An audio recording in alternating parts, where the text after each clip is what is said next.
so many political issues are decided in Egypt. John Line, BBC News, outside the Egyptian Parliament in Cairo. Well, let's bring you right up to date. We have a team on the ground, not just John in Cairo, other producers as well, and they've just told us that protesters are gathering outside the presidential palace to rally against President Morsi's decree to reinstate parliament. We also understand that the Muslim Brotherhood plans to hold what they are calling a million-man rally in Tahrir Square in support of the decree. So we're keeping an eye on events in Cairo for you. We'll bring you up to date as soon as we get any more news. But let's talk to Mohammed Badar now, a former Egyptian judge and now a lecturer in international criminal law at Brunel University. Dr. Badar, thank you for joining us. Was President Morsi right to reconvene Parliament? From his opinion, of course, he has to say, yes, I'm right. He's like testing his power limits versus the SCAF, the Supreme Council of Armed Forces. So that's his opinion. And the other opinion said, of course, it's wrong, what he did, because the Constitutional Court ruling was really clear enough, regarding the saying goodbye for this parliament and we need a new parliament. So, yes, some people say, yes, he is right.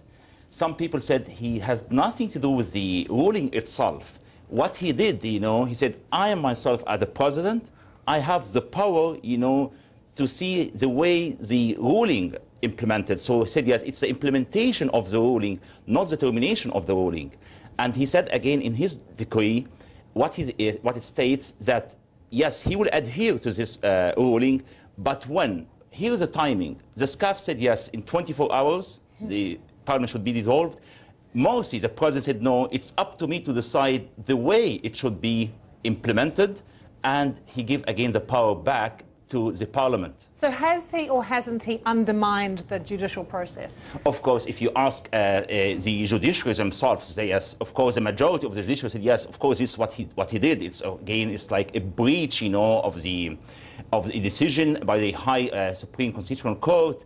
But others said, yes, this has nothing to do with the Constitutional Court. So it's like, for me, it's like a legal battle, and no one can speculate unless the administrative court should rule on that. That we're waiting for the administrative court to say yes, whether or not what Morsi did is right or wrong. Everyone in Egypt that we've been hearing from says this is quite a moment in this massive power struggle between the new president and the powerful military. But are we now entering an era where we're going to see these ongoing legal challenges and battles all the time in Cairo? I hope not, because now is a time we've been waiting for ages. We've been waiting for, again, like for 1.5 years now. We've been waiting for a president, who will bring security, social justice. All what's going on now in Egypt, again, I have to say, the revolution itself, we said, yes, social justice, food, and freedom. What's going on now with this legal battle between the SCAF and the president and the judiciary, we don't want to see it. But I would say what happened today, maybe a few minutes ago or 1 hour ago, the president of the parliament, what he said, we are here, he was not exercising the power of the parliament. The parliament will not exercise the power of the parliament now. Just, they had a meeting already, and now they ask or seek advice from the High Appeal Court based on how to implement the decision. So I hope in 1 or 2 weeks we'll hear an advice from the High Appeal Court, and from the Administrative Court, and we have to close the chapter in order to Egypt to go on. And like you said, Lucy, I agree. Otherwise, we'll be going through this battle for years and will undermine everything with Egypt and the economy. Dr. Mohammed Badar, thank you very much for joining us. Thanks, The trade row over precious minerals is heating up.